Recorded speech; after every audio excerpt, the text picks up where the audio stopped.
அவராலே இந்த நாள் இந்த நிகழ்ச்சி வழியாய் உங்களை சந்திப்பதிலே மிகுந்த சந்தோஷம். இன்றைக்கு தேவனுடைய வார்த்தையை நாம் மறுபடியும் வாசிக்கலாம்.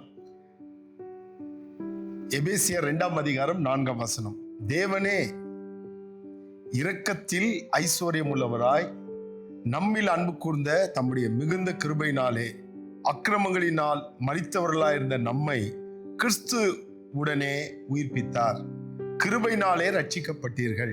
பாருங்க, தேவனோ இரக்கத்தில் ஐஸ்வர்யம் உள்ளவராய் நம்மில் அன்பு கூர்ந்து தம்முடைய மிகுந்த அன்பினாலே அக்கிரமங்களில் மரித்தவர்களாயிருந்த நம்மை கிறிஸ்துவுடனே கூட உயிர்ப்பித்தார். கிருபையினாலே ரட்சிக்கப்பட்டீர்கள்.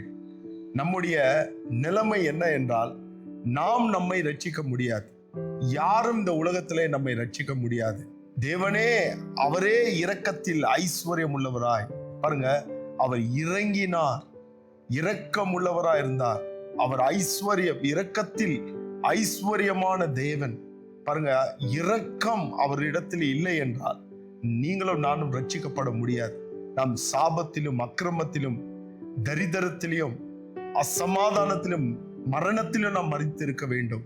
ஆனால் தேவனோ இரக்கத்தில் ஐஸ்வர்யம் உள்ளவராயிருந்து நம்மில் அன்பு கூர்ந்து தம்முடைய மிகுந்த அன்பினால் தேவன் தம்முடைய ஒரே பேரான குமாரனை இந்த உலகத்துக்கு அனுப்பி அவர் நமக்காக அவரை பலியாக கொடுத்தார் என்பது எவ்வளவு பெரிய ஆச்சரியமான காரியம். இன்றைக்கு நீங்களும் நானும் ரட்சிக்கப்பட்டோம், நாம் ஆசீர்வதிக்கப்பட்டோம் என்றால் அது தேவனுடைய இரக்கத்தின் மூலியமாய்த்தான். நாம் நம்முடைய பக்தியின் மூலியமா அல்ல, நாம் செய்த தான தர்மங்களினால் அல்ல, நாம் செய்த புண்ணியங்களினால் கடவுள் நம்மை தெரிந்து கொள்ளவில்லை. அவரே இரக்கத்தில் ஐஸ்வர்யம் உள்ளவராய் நம்மில் அன்பு கூர்ந்த தம்முடைய அன்பின் நிமித்தம் தம்முடைய குமாரனை இந்த பூமியிலே அவர் அனுப்பினார். கிறிஸ்து இயேசுவுடனே கூட நம்மை உயிர்ப்பித்தார். கிருபையினாலே ரட்சிக்கப்பட்டீர்கள். இது நம்முடைய பலத்தினாலே அல்ல, நம்முடைய சாமர்த்தியத்தினால் அல்ல, நம்முடைய பக்தியினால் அல்ல, கிருபையினால் ரட்சிக்கப்பட்டீர்கள். பாருங்க, கிருபை என்ற வார்த்தை தகுதியில்லாத நமக்கு தேவன் பாராட்டின தயவு தான் கிருபை. எந்த விதத்திலும் தகுதி இல்லை.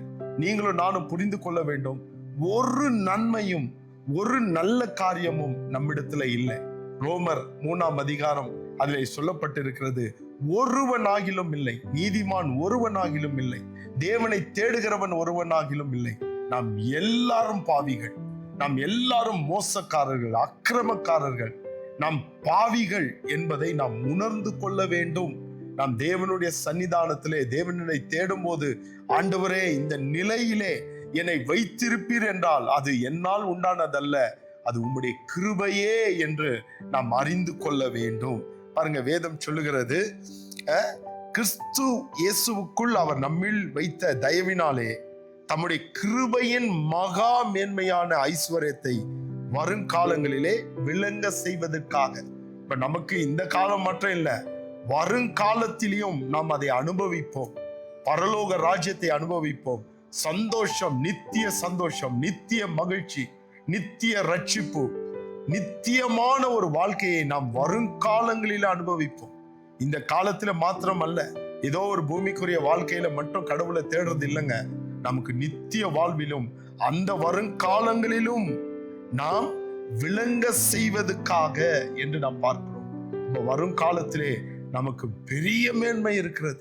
நீங்களும் நானும் பரலோக ராஜ்யத்துக்கு போய் தேவனுடைய சன்னிதானத்திலே யுக யுகமாய் நாம் வாழ போகிறோம் என்ற நம்பிக்கை ஒவ்வொரு நாளும் நாம் இதுக்குள்ளே நாம் களி கூற வேண்டும். ஏதோ ரட்சிக்கப்பட்டோம், ஏதோ கிறிஸ்தவ எல்லாம் மாறிட்டோம், நமக்கு ஆண்டவர் நல்லது செய்வாரு, இந்த பூமியில எப்படியோ வாழ்வை நடத்துவோம் என்பதல்ல கிறிஸ்தவ வாழ்க்கை.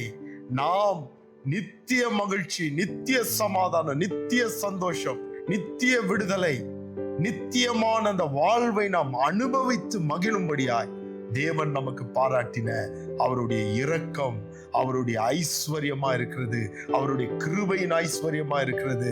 அதனாலே தேவனுடைய நாமத்தை மகிமைப்படுத்துவோம், அவரை துதிப்போம், அவரை ஆராதிப்போம். கர்த்தர் செய்த மகா பெரிய கிருபைக்காக இந்த நாள் முழுதும் அவரை ஸ்தோத்திரிப்போம். God bless you. ஆ